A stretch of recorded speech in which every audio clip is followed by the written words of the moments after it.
Good morning friends. Good morning জানিয়ে আজকে সকালের ব্লগটি আমি শুরু করছি। তো ব্যস্ত সকালে ব্যস্ত মায়েদের, আমার মতো যারা মায়েরা আছো, সকালবেলাও প্রচণ্ড ব্যস্ততা থাকে আমি জানি। তো আমার সকালে একটা আসল কাজ যেটা আমি করে একটু আগেই ফিরলাম, সেটা হলো মেয়েকে স্কুলে দেওয়া। খুব সকালেই উঠতে লাগে স্কুলে রেডি করার জন্য, ওকে সকাল সকাল স্কুলে দিয়ে আসি। যেহেতু এখন অনেকটা ছোট, তাই গাড়িটা দিইনি, নিজেই দিয়ে আসি, আবার ছুটির সময় ওর বাবা গিয়ে নিয়ে আসে। তো সকালবেলা মেয়েকে স্কুলে দিয়ে হাঁটতে হাঁটতে চলে আসি। সকালে মর্নিং ওয়াকটাও হয়ে যায়, বেশ একটা ফ্রেশ লাগে। মর্নিং ওয়াকটা করে আসার পর সত্যি মানে কাজ করতে অতটা কষ্ট হয় না, শরীরটা ভীষণ ঝরঝরে লাগে। তো এসে ঝটপট সব করতে থাকি। আর আজকে যেহেতু মেয়ের পরীক্ষা ছিল, তাই খুব একটা বেশিক্ষণ ওদের স্কুল ছিল না, তাড়াতাড়ি ছুটি হয়ে যাবে। তাই ও ফিরে আসার আগে তাড়াহুড়ো একটা থেকে থাকে তাড়াতাড়ি কাজগুলো করে নেওয়ার। তারপরে যেহেতু চৈত্র মাসের বাজার, দোকানে যাবে আমার শ্বশুরমশাই, আমার বর, তা ওরা যেহেতু সকালবেলা খেয়ে টিফিন খেয়ে তারপরে দোকানে যাবে, সকালবেলাটা খেয়ে না গেলে পরে আর সময়ও হয় না। হ্যাঁ, এমনি দিনে অন্য ব্যাপার, কিন্তু যেহেতু এখন সিজন চলছে, তাই ওদেরও একটু তাড়াতাড়ি সব করে দিতে লাগে। তো দেখো এসে আমি বাসি বিছানা টিছানাগুলো সব তুলে নিচ্ছি, কারণ এগুলো সব থাকে। আমি আগে ওকে স্কুলে দিয়ে আসি, তারপরে এসে এগুলো সমস্তটা করি, কাচা ধোয়া, বিছনা তোলা। তা কাজের মাসি যেহেতু আজকে আসতেও লেট করছিল, তাই ওদিকে টিফিনটাও বসাতে পারছিলাম না, বাসন টাসন কিছু ধোয়াও হয়নি। তো বিছানা টিছানা ঝেড়ে ভাবলাম ঘরটা নিজেই ঝাড় দিয়ে দিই, কারণ বিছানা ঝাড়ার পর ঘরটা খুব ভীষণ বালি বালি লাগছিল, পা দিতে পারছিলাম না। তাই ঘরটা আমি নিজেই ঝাড় দিয়ে দিলাম। আর জানো তো, দুদিন বেশ বৃষ্টি হওয়াতে না ওয়েদারটা ভীষণ মেঘলা মেঘলা ছিল, ভোরবেলাটা খুব ঠান্ডাও লাগছিল। মেয়ের তো ভীষণ কাশিও হয়ে গেছে, কেন এত গরম, এত টেম্পারেচার থেকে হঠাৎ করে আবার এরকম ঠান্ডা ঠান্ডা, শরীর খারাপ তো হওয়ারই কথা, তাই না? তো দেখো এসে এখন আমি এই বিছানা টিছানা ঝেড়ে তারপরে চা ঠা বসিয়ে জল ঠলগুলো ওপরে ভরে নিই, সেটাই করছিলাম। তারপরে যেহেতু 9টার সময় জল চলে যায়, তার আগে একটু ঠাকুরের বাসনটা ধুয়ে রাখি। সকালবেলাটা কাজের এত তাড়া থাকে যে হেঁটে এসে একটু যে রেস্ট নেবো তারও উপায় হয় না। হ্যাঁ, তো গরম থাকলে একটু কষ্ট হয়, একটু ফ্যান চালিয়ে এসে হাত পা ছড়িয়ে বসে থাকি। প্রচণ্ড বাইরে রোদ থাকে, সকালবেলাটা রোদ্দুরে উঠে যায়, কিন্তু যেহেতু একটু ঠান্ডা ঠান্ডা আছে বলে আজকে অতটা কষ্টও হয়নি। তো আমার শাশুড়ি মাও ভোরবেলা ওঠে, উনিও সকাল সকাল আমার আগেই উঠে উনিও মর্নিং ওয়াক করে। তো উনিও এসে সকালবেলা এসে হাঁটাহাঁটি করে আগে স্নানটা করে নেয়। তো এখানে দেখো চা আমার হয়ে গেছে, একটু চা খেয়ে নিচ্ছি। হ্যাঁ, যেটুকু কাজ করার হাঁপিয়ে যাই, করে আগে চাটা খেয়ে নিয়ে আমি আর আমার হাজব্যান্ড দুজনে মিলে, তো চাটা খেয়ে আবার আমরা ওদিকে টিফিন বসাতে হবে, সেই তারা ছিল।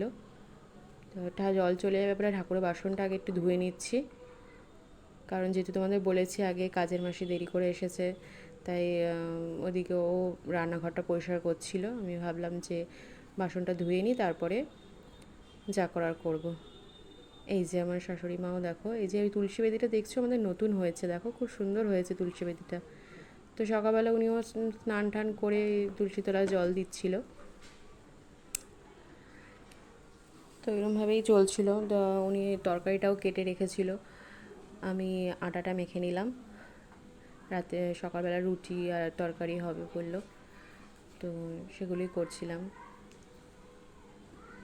যেহেতু তোমাদের আগেই বলেছি, গরমে যেহেতু রুটি করাটাও একটা বিশাল চাপের ব্যাপার। তো সকালবেলা কী খাবো করে ভাত খেতে যেহেতু ভালো লাগে না, ভাত খেতে কেউই খুব একটা পছন্দ করে না, তার জন্য ওই মাঝে মধ্যে একটু ডালিয়া হয়, একটু সব রকম সবজি দিয়ে খিচুড়িও করে থাকি।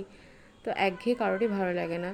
হ্যাঁ, আবার রুটিটা আবার অনেকদিন পরেই করলাম, সকালবেলাটা রুটি তরকারি সব রকম সবজি দিয়ে একটা তরকারি করেছিলাম।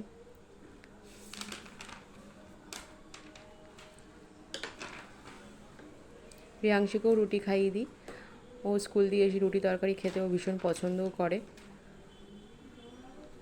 তো এভাবেই কাজকর্ম করছিলাম। কী বলো তো, সকালবেলাটা আমি জানি প্রত্যেকটা মায়েদেরই এরকম কাজের চাপ থাকে, তারপরে একটু হালকা লাগে বেলার দিকে, আর তাড়াতাড়ি সকাল সকাল কাজগুলো হয়ে গেলে একদিকে ভালো।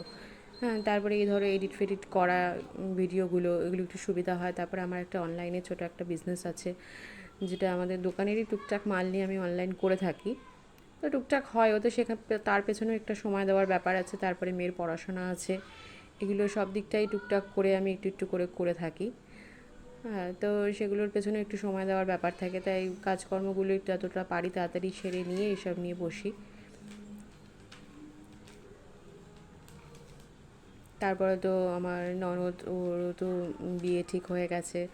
তারপরে ও সবাই মিলে যখন বাড়িতে থাকি, কাজের ফাঁকে ফাঁকে এসব আড্ডা, গল্প, গুজব এ সমস্ত চলতেই থাকে, যার জন্য কিছুটা সময়ও নষ্ট হয়। তো কিছু করার নেই, একটু আনন্দ করে করে কাজ করতেও ভালো লাগে।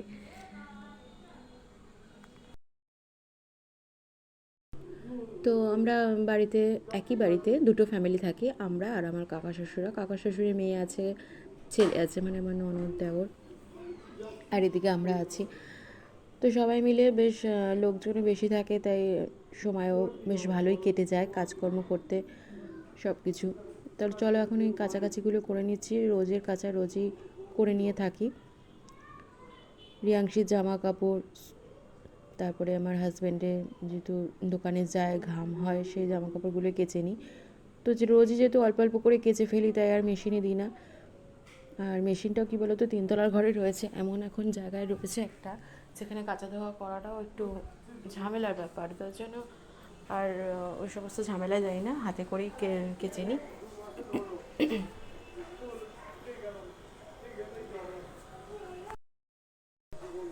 তো কেচে নিয়ে এবার স্নানটা করে নেবো, জামা কাপড়টা মেলে আসবো। আমার ওপরে ছাদে জামা কাপড় মেলার স্পেসটা এতটাই কম যে ফোনটা রাখারও মতো কোনো রকম ব্যবস্থা ছিল না, জানলায় কোনো রকম রেখে দিয়ে আমি ভিডিওটা তোমাদের সাথে দেখাচ্ছি। দেখো, রোদ উঠে গেছিলো, দুদিন বেশ মেঘলা ছিল বৃষ্টি হওয়ার জন্য, তো আজকে একটু রোদও উঠেছে। তো এরপর তিনতলার ঘরে পুজো দিয়ে দেবো আমি, স্নান করে একটু ফ্রেশ হয়ে নিচ্ছিলাম, চুল টুলগুলো আঁচড়ে নিচ্ছিলাম। কী বলো তো, সারাদিনে এই স্নান করে ওঠার পর যা একটু শরীরে, মানে মুখে একটু যা মাখা হয় বা চুলটা আঁচড়ানো হয়, আর সারাদিনে তো আর চেহারা দেখাই হয় না বা কিছু করাও হয় না। আর ওই রাতে গিয়ে সে একটু মুখটা ধুয়ে আবার একটু ফ্রেশ হওয়া, এই হচ্ছে ব্যাপার। তো বিয়ের আগে অনেক কিছুই করতাম, এটা ওটা মাখা, এখন আর মানে সময়ও পাই না, যদিও বা সময় পাই তখন আর ইচ্ছে করে না, শরীরে দেয় না এসব আর করার। তো ওইভাবেই চলছে।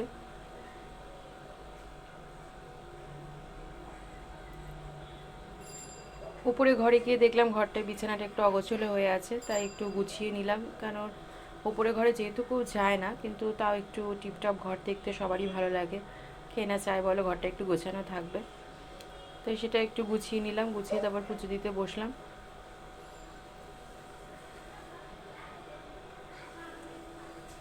আর এখন যেহেতু প্রত্যেক বাড়িতেই, মোটামুটি বেশিরভাগ বাড়িতেই গাছে গাছে আম, আর একটু হাওয়া দিলেই আমগুলো বেশ টুকটাক করে পড়ে, ভালো লাগে। আর সকালবেলা আমার শাশুড়ি মা হাঁটতে বেরিয়ে, তোমরা জানো না কত আম নিয়ে আসে, মাঝে মধ্যেই রোজ সকালবেলা গিয়ে কয়েকটা করে আম এনে এনে কেটে কেটে শুকোতে দেয় রোদে। এই তিনতলার ঘরে একটা জানলা আছে, জানলাটা দিয়ে বেশ রোদ আসে, ওই রোদের মধ্যে ঝুড়ির মধ্যে করে আমটা আমি তোমাদের দেখাচ্ছি। দেখো, বেশ অনেকগুলি আম হয়েছে, অফ সিজনে ডাল খাবে বলেই ব্যবস্থা। এগুলো দিয়ে না, এগুলো শুকিয়ে গেলে এগুলো দিয়ে যখন সিজন চলে যাবে, তখন এগুলো দিয়ে ডাল করলে অমৃত লাগে খেতে।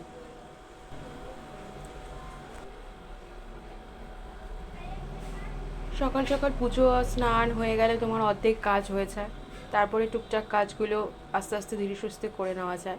রান্নাটা যেহেতু মাই করে, আর আমি সমস্তটা কেটে কুটে দেওয়া, এগিয়ে দেওয়া, এই সমস্তগুলো ওনাকে হেল্প করে থাকি। রান্নাটা উনি ওনার মন মতন করে করে নেয়, আমি ওই টুকটাক করে থাকি। তো এখন নিচে গিয়ে খেয়ে নিলাম, কারণ রিয়াংশিকে আনতে চলে গেছে, একটু পরে ও চলে আসবে। ও চলে আসলে ওকে খাওয়াতে অনেকটা সময় লেগে যায়, তারপর আমার খেতে খেতেও দেরি হয়ে যায়। তাই ভাবলাম আগে খেয়ে নিই, খেয়ে তারপর পাট শাক এনেছিল আজকে, পাট শাক বাছতে অনেকটা টাইম লেগে যায়। পাট শাকের বড়া হয়েছিল, আর বাকিটা রেখে দিয়েছিলাম, কালকেও আবার নিরামিষ। তাই নীল পুজোর আগে আমাদের মোটামুটি কয়েকদিন নিরামিষ চলে, এটা হয়ে আসছে একটা, তার জন্য একটা কারণও আছে বিশেষ, সেটা এখন অন্য কোনো সময় আমি তোমাদের সাথে শেয়ার করব। মানে নীল পুজোর 3-4 দিন আগে থেকে আমাদের নিরামিষ টানা চলতে থাকে। তো এখন দেখো রিয়াংশ চলে এসছে, ওকে খাইয়ে দিচ্ছি। ফোন ছাড়া একদমই খেতে চায় না, বায়না করে ফোন চলবে আর এই বসে বসে খেতে থাকবে। আধ ঘন্টা প্রায় সময় লেগে যায় ওকে খাওয়াতে, রুটি তরকারিটা। তো আজকের ব্লগটা আজ এখানেই এটুকুই।